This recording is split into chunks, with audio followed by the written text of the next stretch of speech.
Before we begin, I just want to say that I'm not bitter. You know, given my last Flash video, I tried to go into Season 4 with an open mind and optimism because I think those are two of my defining traits. Anyway, even though I had some expectations for this season, they were pretty general because I was open to the show surprising me. But above all else, I hoped that Season 3's biggest mistake would not be repeated and that the writers would take advantage of a unique story setup, unlike with the single Flashpoint episode last season. I hoped that Barry wouldn't immediately return from the Speed Force and that we would get the chance to see the other characters grow and change independently. What is it like in there? Hey Barry, how's prison, man? It's weird. Speed Force is weird. Time's not a thing. I think everything's kind of happening at once in the Speed Force, so it's probably a pretty overwhelming experience. So I'm sure you can imagine my surprise and excitement when halfway through the season premiere, Barry returned, and by the end of the episode had been completely restored to normal. Like nothing ever happened. The perfect note to begin the season on. Once again, I'm not bitter. Not at all. It's great. I love it.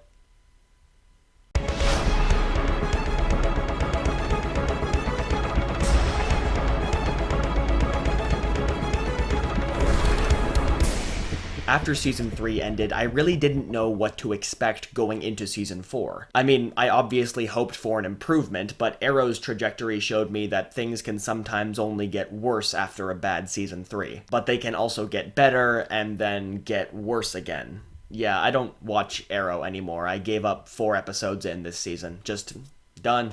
No more. Let's keep focused on The Flash. And I have to say, this season was better than Season 3. But still bad. Bad in a different way, though. A much more frustrating way, because there were quite a few improvements that almost steered the show in a better direction, with enormous emphasis on almost. Unsurprisingly, most of what I liked about this season were new additions, or alterations. Immediately, there was a very big shift in tone. It was much lighter overall, and there was a huge focus on comedy, which I think fit the characters and the adventures much better. When you compare it to the dour, overly serious tone of Season 3, Season 4 was a lot more energetic, a lot more engaging, and had quite a few more memorable scenes because of it. However, it wasn't an instant fix. The balance between humor and emotion was a bit off at times, and the contrast between them could be a bit jarring. I do feel weird complaining about that because that was the only change I really wanted, but tone can only do so much. Maybe it's just me, but a 20-year-old film student who's hard to please? Impossible. I also like the new character Ralph Dibny a lot. He contrasted really well with everyone else simply by being a dick. His arc was somewhat predictable, but it was interesting to have the whole learning to become a hero arc happen to a character who really needed it. His evolution felt more significant in that way, and he really did feel like he was offering something new. The character wasn't perfect, he had a few too many jokes that didn't quite land, but he definitely added something to the Team Flash dynamic. At least there was a blonde side character with some actual character. I wish we'd gotten more of that before. And of course, there's, nope. Actually, that's everything. Everything I liked. 2 things. Great.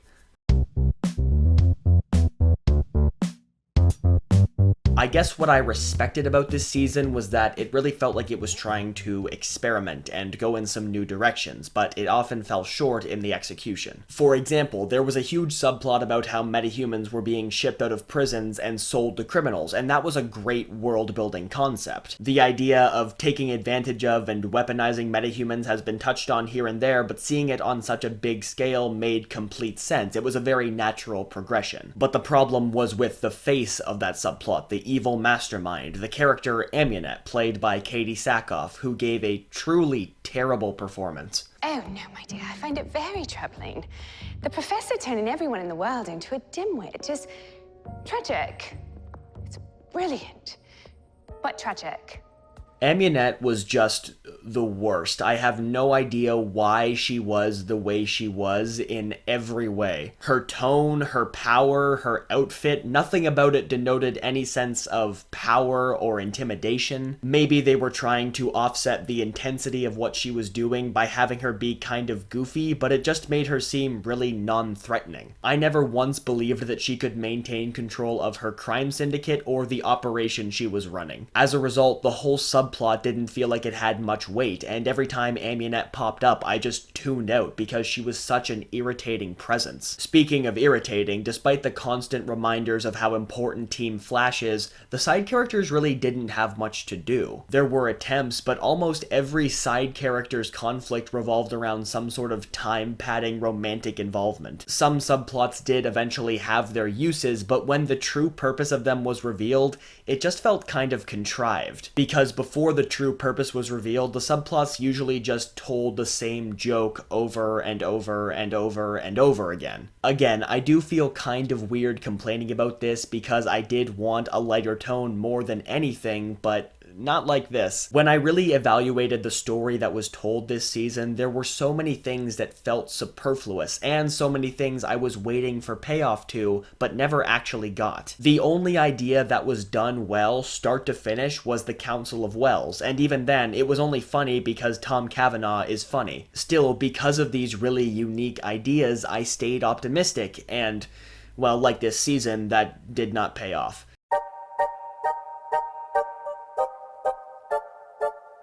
The biggest change this season was in the main villain, who wasn't just a guy who could run very fast. Clifford DeVoe, or the Thinker, was a huge departure from what we've seen before, and was built more around intellectual power than physical strength. They took this antagonistic role in such a different, refreshing direction by having DeVoe be a middle-aged scientist in a wheelchair. Well, he was mostly different. His origin tied right back into the first episode of the show, which was a fun throwback as he manipulated the particle accelerator explosion to become a Rick and Morty fan. It's like every little bit of knowledge now resides inside my brain. I know every answer to every question ever asked. My god! While DeVoe was a compelling villain in concept, he wasn't a very threatening one, mainly because of his giant, goofy chair. Every time he floated into a scene on that thing, I just started laughing. I couldn't help myself. It's just so unimpressive and unintentionally silly. Look at this. This is ridiculous. A very unique aspect of the character was body switching. DeVoe was constantly moving his consciousness from host to host, which I found to be a bit of an awkward story choice. It made it pretty difficult to connect with DeVoe as an actual villainous presence because he would only look or speak a certain way for so long. And a lot of the ways he looked and spoke weren't exactly intimidating. Team Flash has captured Subject 11. Now, it's time for us to act.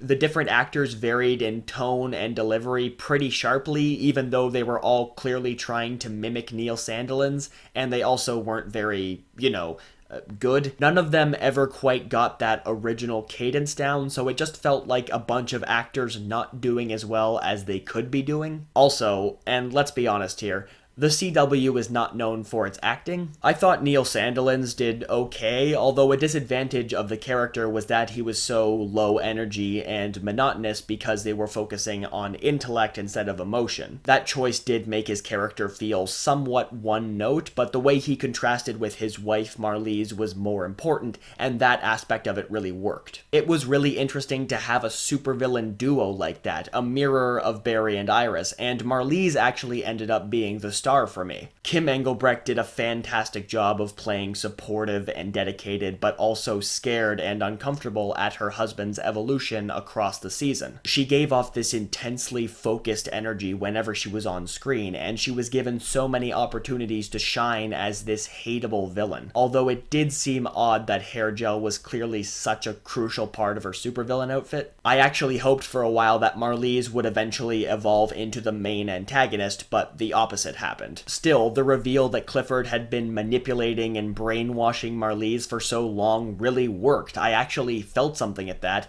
and it added a whole other layer to the tragedy of their relationship. That villainous dynamic, the way it evolved and degraded, was easily the most compelling part of the season. I mean, they were just so devoted to each other. Although, ironically, the episode where we got their full backstory actually ended up undercutting their characters a lot and made their motivation a lot less interesting. Clifford was reduced to this technophobic maniac, and Marlies to a sycophantic follower whose entire worldview shifted based on one incident. She believed that technology was essential to life and to the human race. Then one bad thing happened because of technology, which is the most simplified sentence anyone has ever said, and then suddenly all technology was evil to her. That's pretty weak characterization, and it also made the DeVoe's romantic relationship less interesting because they both just seemed crazy. Thankfully, DeVoe had a plan that actually made sense. Well, it started off okay, at least. The writers very clearly had a beginning and an end for his plan, but the middle part had some problems. For example, the mid-season finale, where Barry was arrested for the supposed murder of DeVoe. This moment came off the back of a brilliantly developed plan by DeVoe to set up Barry as this crazy maniac, and it was totally believable. I bought it every step of the way, but then when they got to the big payoff, it fell really flat, because Barry just kind of gave up and went with it. But besides protecting Iris, he really had no reason to. Barry can run fast enough to break through dimensions. You're telling me he can't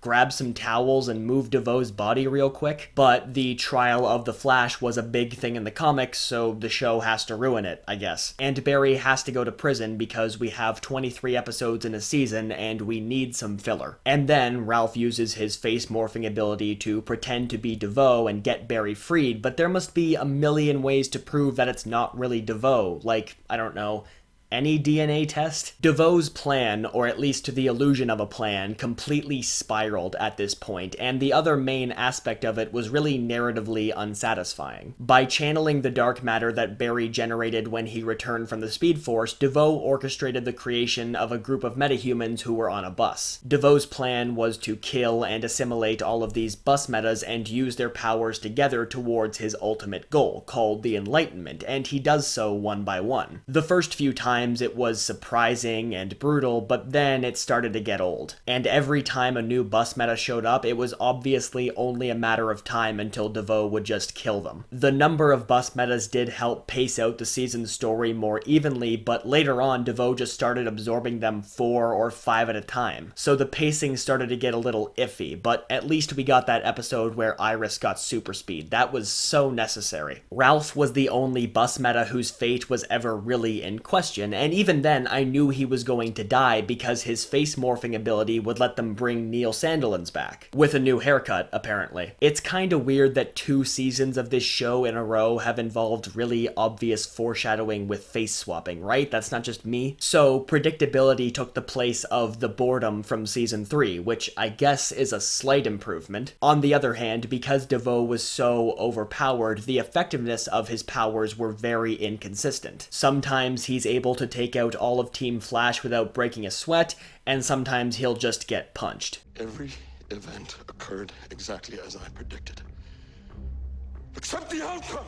So the conflict of individual episodes took priority over the consistency of DeVoe's powers, which diluted his threat a lot. His threat was further diluted when it was revealed that his ultimate goal was to create satellites that would wipe everyone's brains. And if you think that sounds stupid, you're correct. It just doesn't quite have the weight I think the writers were expecting. It's not very ominous to say that satellites are shooting stupid rays down. The term stupid rays is about as scientifically accurate as this show has ever been, so bear with me. Remember back in season 1 when they made 20-year-old pictures from a mirror? Yeah, I'm allowed to say stupid rays. The funniest part came when Barry destroyed one of the satellites as it was being launched, and DeVoe just used the Star Labs satellite instead. DeVoe has the ability to control any and all technology as he pleases. Why did they never consider he could use another satellite? Why would DeVoe even bother making his own satellites? Could he not just control the satellites that are already in space to do what he wanted? DeVoe, do you know how many satellites there are orbiting the Earth?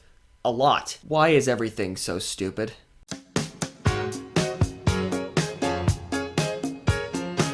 Maybe season 4 wasn't really that bad. I mean, they didn't resolve every conflict by telling Barry to run fast. Actually, maybe he really needed those reminders because he seemed to forget he could do that. What the hell? Yeah, but just get up and run again. Just stand up.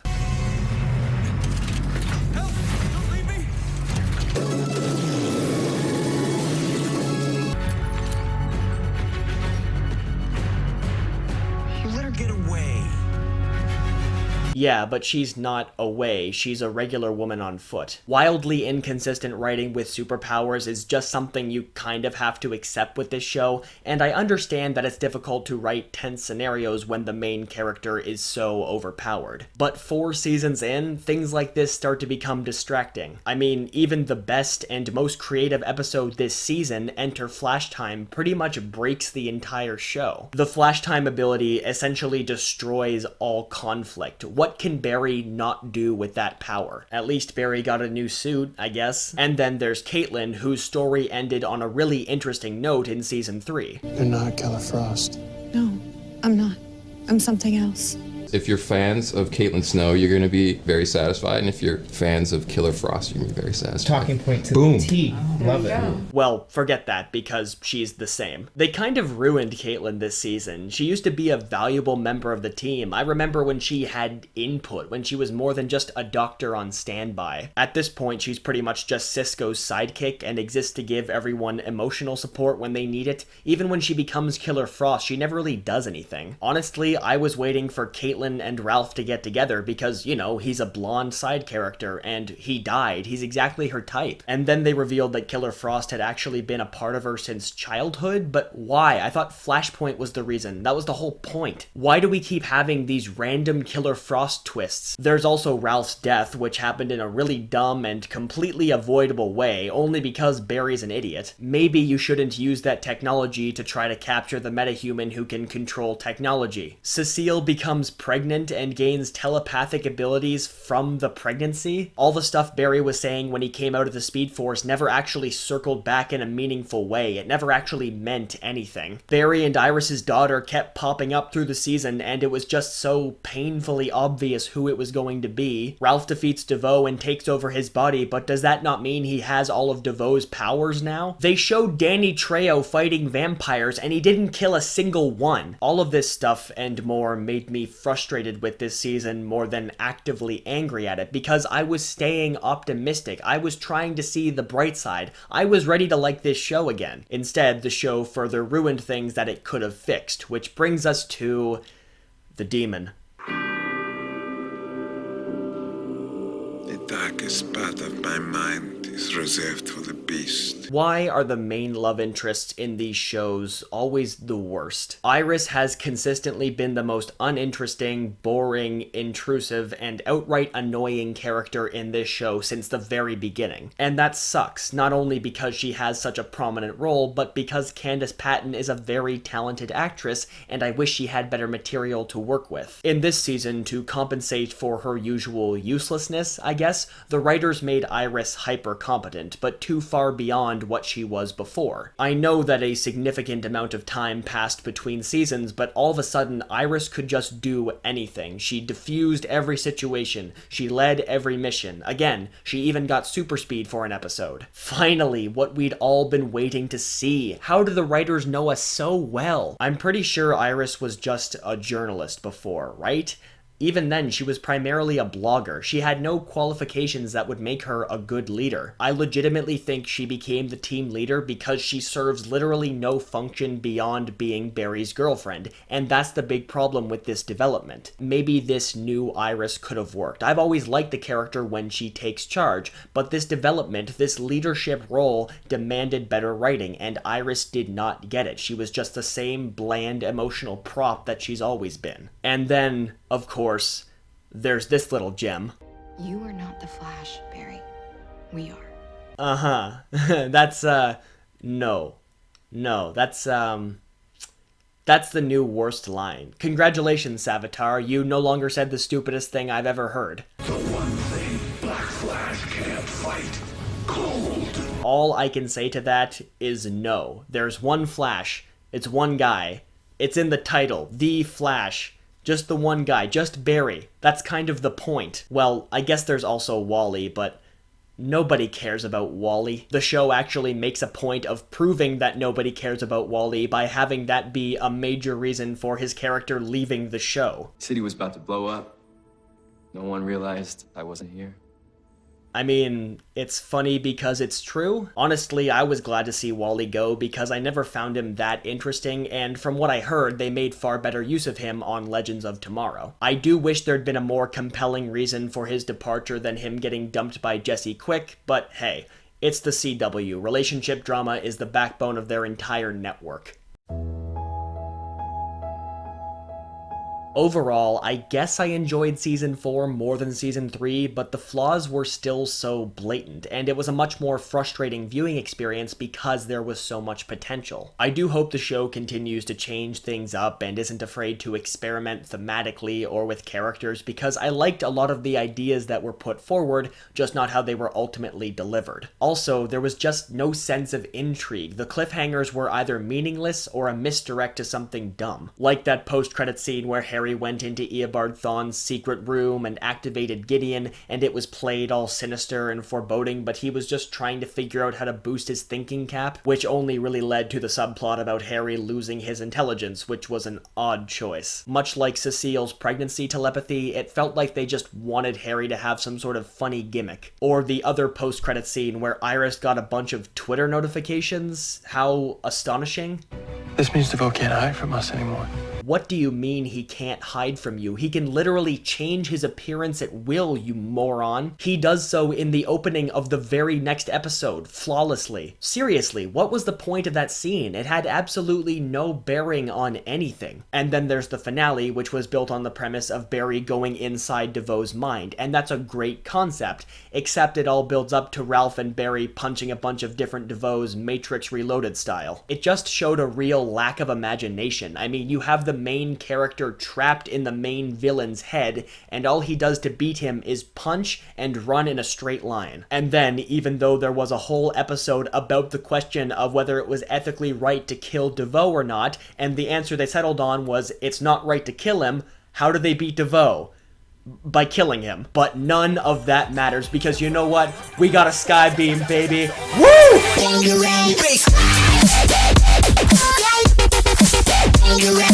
That's what I'm talking about. Wouldn't be a Flash finale if we didn't have some sort of weird sky beam. The finale was actually when I knew that my interest in this show was officially dead. It left so many things open-ended, left the audience with so many questions, theories, and ideas. But when I actually thought about them, I realized that I don't really need answers to anything. I don't even really want them. I just felt so passive while I was watching this season. It never felt like it started to really get going. I even skipped the crossover because I just don't really care about these characters anymore, even for a huge event like that. I don't think this season was a waste of time or effort or anything like that. There was some real talent involved, and I have no doubt that some fans of this show loved it. I'm just not part of that group anymore. The show isn't beyond saving. It's not some horrible, nonsensical mess. It's just not very good. There's far worse out there, plaguing my thoughts and dreams. Still, it sucks when a show turns bad on you, and I think that's why I was so fixated on The Flash, because it was such a unique show when it began, and I loved it so much. It was formulaic, it was kinda goofy and kitschy, but it just worked so well for what it was, and the story it built in that first season was so well executed. I remember sitting down every week with my friends and loving every new development and losing my mind at the finale, but they've never been able to top that. This show has been on a downward spiral since the season 1 finale, and that's kinda sad. Shows have to evolve over time, and The Flash's repetition is so constant and so annoying. It just hits the same beats over and over and over again. Every character has the same issue every week. You know which character is going to side with which other character, and which character will need to get over their issue by the end of the episode, and which character will help them do it. The writers have the show down to a very tight formula, but the formula is getting boring. How many times can someone angrily storm out of the cortex and have a tense conversation in a hallway before it gets old? Not many. How many times can Ralph wonder if he can really be a hero before it gets old? Not many. How many times can Iris question her competence as a leader before it gets old? Not many. The show is evolving and also not evolving at the same time. It's this weird trajectory, and it is unpredictable in a way, but it's also killed any legitimate emotional investment that I had. I mean, the highest praise I can really think up for season 4 is that it's watchable, but even the things I like are getting old, so what's the point? The majority of the story felt like filler, and there's only so much filler you can consume before you want to move on to something more nutritious. Maybe I just outgrew this show. Maybe all superhero media is getting kind of stale for me. Maybe I'm just now noticing the flaws that were always there. Whatever the reason, will I continue to watch this show, watch any Arrowverse shows?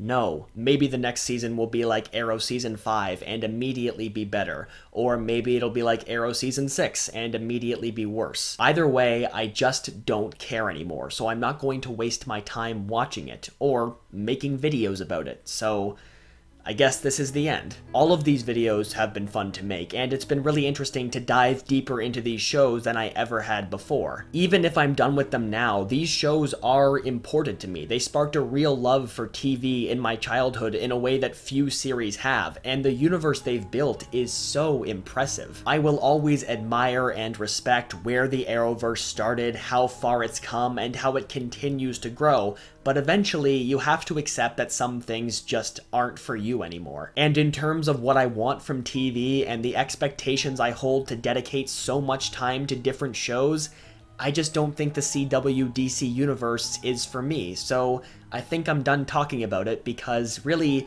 I don't know what else to say. I could continue to make videos about these shows, it's pretty easy, but the motivation is really important. The reason why I made the Arrow videos and the Flash video in the first place was because I was so angry and so frustrated and so emotionally invested. But that emotional investment was very specific. I couldn't force it, and if I try, I feel like future videos would just be crappy. So in conclusion, no matter what you think about The Flash, or Arrow, or Supergirl, or Legends of Tomorrow, or Black Lightning, or any superhero show, there's one thing we can all agree on. Tom Cavanaugh's wig was really distracting. Look at that thing. Were we really supposed to buy that as his real hair? It looks nothing like his real hair. The color isn't even right. What kind of scumbag producers are working on this show anyway? I thought these producers were all great people. Oh. Right. Well, that makes the show a little less fun in retrospect.